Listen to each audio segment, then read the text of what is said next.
Hi everyone, and welcome to the channel. If you're usually here for tool reviews or a service truck tour with my husband, that's not what you'll be getting today. You'll be getting me.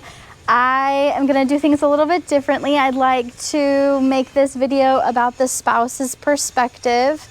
If your blue-collar partner like Steven works long hours, then you know the grind is real. My name is Ashlyn, and I am Steven's proud wife. Steven is a John Deere Field service tech mechanic, level 6, and I see him roll in late on days, smelling like hydraulic oil, tired, exhausted, very stinky, I might add, if I didn't already say that, during a 14-hour harvest push. Steven's job is very unpredictable. Sometimes Steven gets home early, but other days during harvest or planting season, he can be home 10, 11 p.m. and it's tough for all of us. He does have to be on call at times and has had to miss appointments and birthday parties due to emergency calls. Steven can work 50, 60 hours a week. So this is definitely not just a job, but it's a lifestyle for all of us. We've had to learn how to keep our family moving and rolling throughout all this. So to make sure I'm the best support system possible, I'm going to give you some tips and tricks that I've learned throughout the years, and to make his day a little bit easier. So, you know, it could be really stressful for him if he's out working in a field alone all day without communication and having to work on a $500,000 machine alone, repairing it. It's tough. It can be tough on anybody. So for all the wives, husbands, and partners out there supporting their backbone of the economy, whether it be climbing poles, wrenching, heavy equipment operator, this video is for you. The goal of this video is to give you ideas on how to support your blue-collar spouse, not sacrifice, and the practical steps that we take to get through those long days together and make it a little bit easier. I take the role of chief operating officer of our house. I know that kind of sounds a little silly. I'm just a stay-at-home mom. But to reduce his mental load, and I do my best at managing the practical day-to-day things, so that way when he's gone or exhausted, he doesn't have to continue to do those things. When Steven arrives home, I try to make sure that dinner is almost completed or on the table, ready to eat. If he is going to be late, I will make sure that we wait for him to eat. I'll give the kids a snack, and I'll make sure that we eat dinner later so we can all eat as a family. I take ownership of tasks during peak seasons like grocery shopping, appointments, children drop-offs, pickups, that sort of thing.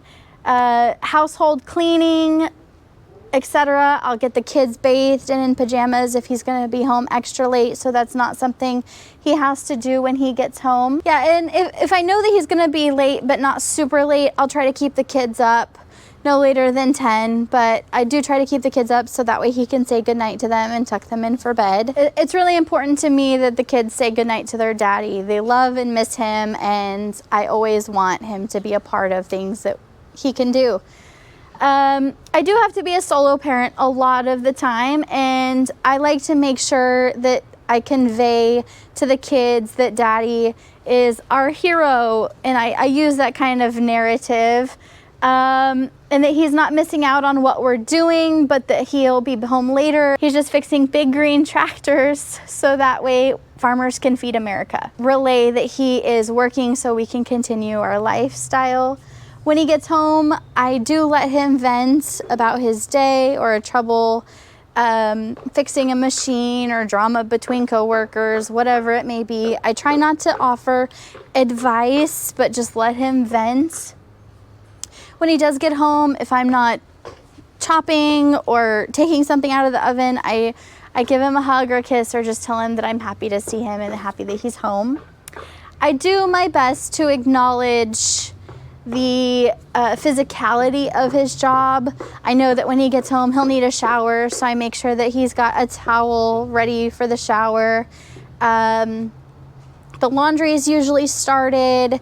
Kitchen cleanup can be hard, but I try to get that done as well. Although not my favorite thing, I do try to make sure that I rub his back from time to time or put some lotion on his cracked hands. There are some key things to surviving the long hours away. We'll do quick check-ins with short, meaningful texts to let him know that I'm thinking about him and let him know about things that I'm doing during my day, and he'll do the same if he can.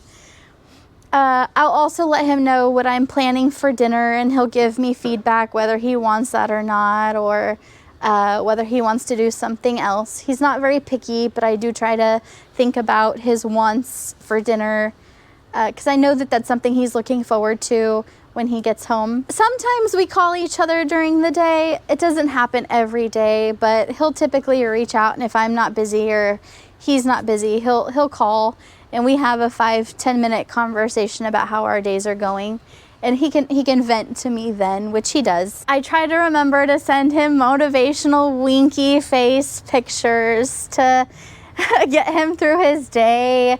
Let's keep it PG here. I also send him pictures, videos of our kids, like graduation, kindergarten graduation. I'd send him pictures of that, field trip pictures that he wasn't able to go on, or awards ceremony, plays, presentations that the kids put on. I send him pictures and videos of that. It's a small, quick connection that allows him to get through the day, breaks up the monotony, and it helps him realize why he's working so hard. It's important to make sure that I let Steven know how much he's appreciated.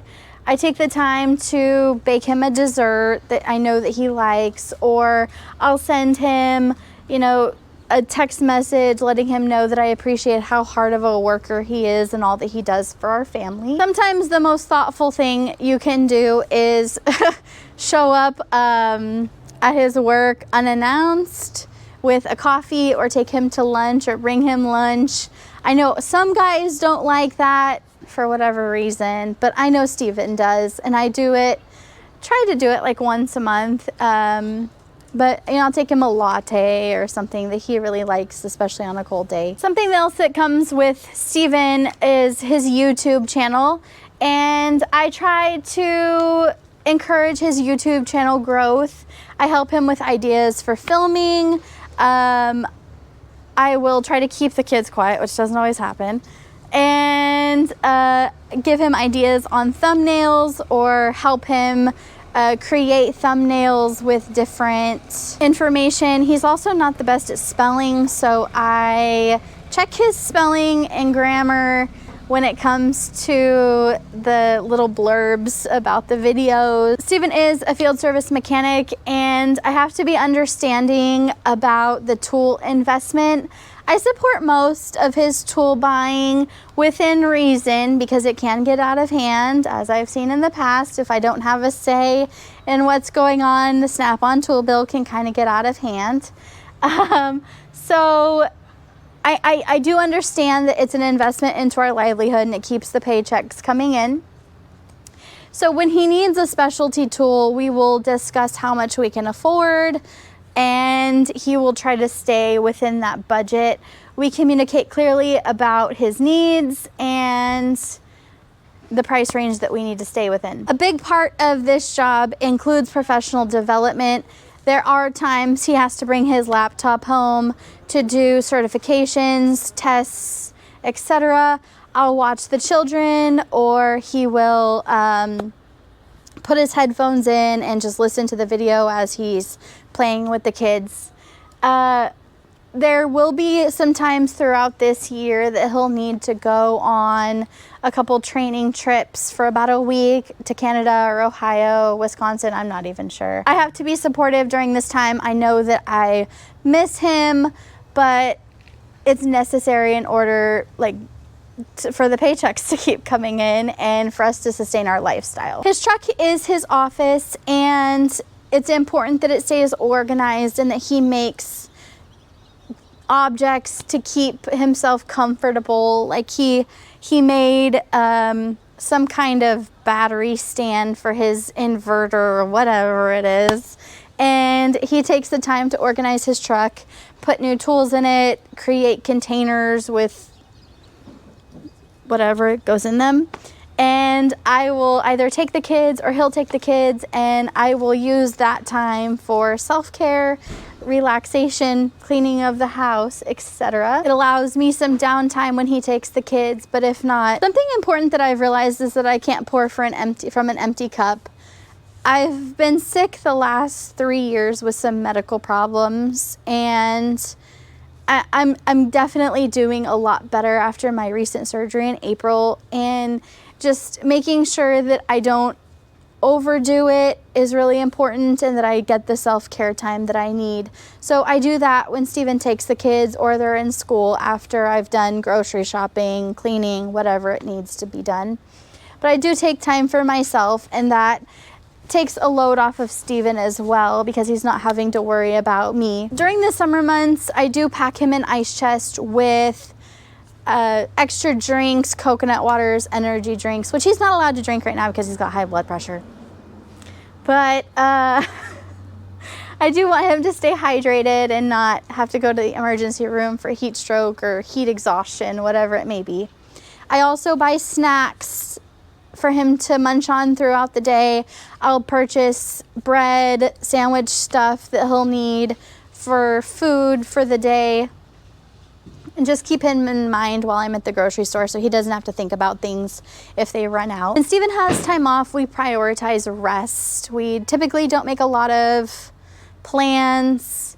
We relax, spend time with the kids, and just do some small little errands, but nothing big. We do our best to communicate clearly with each other. I think that is also the reason why we have such a strong marriage. We've realized that we can't read each other's minds, and we have to convey our needs to each other. So that's something important that we really rely on. This job is really tough. Being a blue-collar worker isn't easy, and they do it for us, so we have to be as supportive as we can to give them the strength that they need to come home and